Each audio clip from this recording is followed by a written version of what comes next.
ನಮ್ಮ ಕರ್ನಾಟಕದ ಈ ಜಿಲ್ಲೆ ಒಂದು ಕಾಲದಲ್ಲಿ ವಿಶ್ವದ ಅತ್ಯಂತ ಶ್ರೀಮಂತ ನಗರವಾಗಿತ್ತು. ಅದು ಯಾವ ಜಿಲ್ಲೆ ಗೊತ್ತಾ?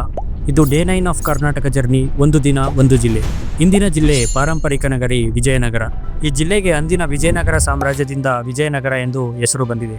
ವಿಜಯನಗರ ಜಿಲ್ಲೆಯ ಸುತ್ತಳತೆ ಅಂದಾಜು 5699 ಸ್ಕ್ವೇರ್ ಕಿಲೋಮೀಟರ್ಸ್. ಈ ಜಿಲ್ಲೆಯ ತಲಾ ಆದಾಯ 1,60,000 ರೂಗಳು ಹಾಗೂ ಸಾಕ್ಷರತೆ ಪ್ರಮಾಣ 68%. ವಿಜಯನಗರ ಜಿಲ್ಲೆಯಲ್ಲಿ ಒಟ್ಟು 6 ತಾಲೂಕುಗಳಿವೆ: ಹೊಸಪೇಟೆ, ಕೂಡ್ಲುಗಿ, ಹಗರಿಬೊಮ್ಮನಹಳ್ಳಿ, ಕೊಟ್ಟೂರು, ಹಡಗಲಿ ಹಾಗೂ ಹರಪನಹಳ್ಳಿ.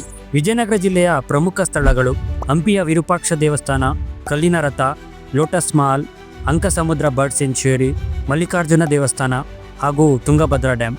ವಿಜಯನಗರ ಜಿಲ್ಲೆಯ ಇಂಟ್ರೆಸ್ಟಿಂಗ್ ವಿಷಯ ಏನಂದರೆ, ವಿಜಯನಗರ 18 ನವೆಂಬರ್ 2021 ಹಿಂದಿನ ಬಳ್ಳಾರಿ ಜಿಲ್ಲೆಯಿಂದ ವಿಭಜನೆಗೊಂಡು ರಾಜ್ಯದ 31ನೇ ಜಿಲ್ಲೆ ಆಯಿತು. ಹಾಗೂ ಭಾರತದ ಅತಿ ದೊಡ್ಡ ಸ್ಟೀಲ್ ಪ್ಲಾಂಟ್ ಆದ JSW ಸ್ಟೀಲ್ ಪ್ಲಾಂಟ್ ವಿಜಯನಗರದಲ್ಲೇ ಇರೋದು.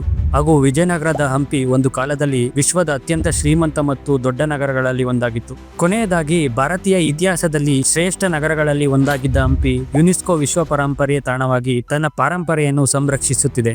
ನೀವೇನಾದರೂ ವಿಜಯನಗರ ಜಿಲ್ಲೆಯವರಾಗಿದ್ದರೆ ಈ ರೀಲ್ನ ಮಿಸ್ ಮಾಡದೆ ನಿಮ್ಮ ಸ್ಟೋರಿಗೆ ಹಾಕೊಳ್ಳಿ, ಮತ್ತೆ ಹೆಚ್ಚಾಗಿ ಶೇರ್ ಮಾಡಿ. ಹಾಗೂ ಇದೇ ರೀತಿ ಎಲ್ಲ ಜಿಲ್ಲೆಯ ವಿಡಿಯೋಗಾಗಿ ಫಾಲೋ ಮಾಡಿ ಗೋ ಕನ್ನಡಿಗ.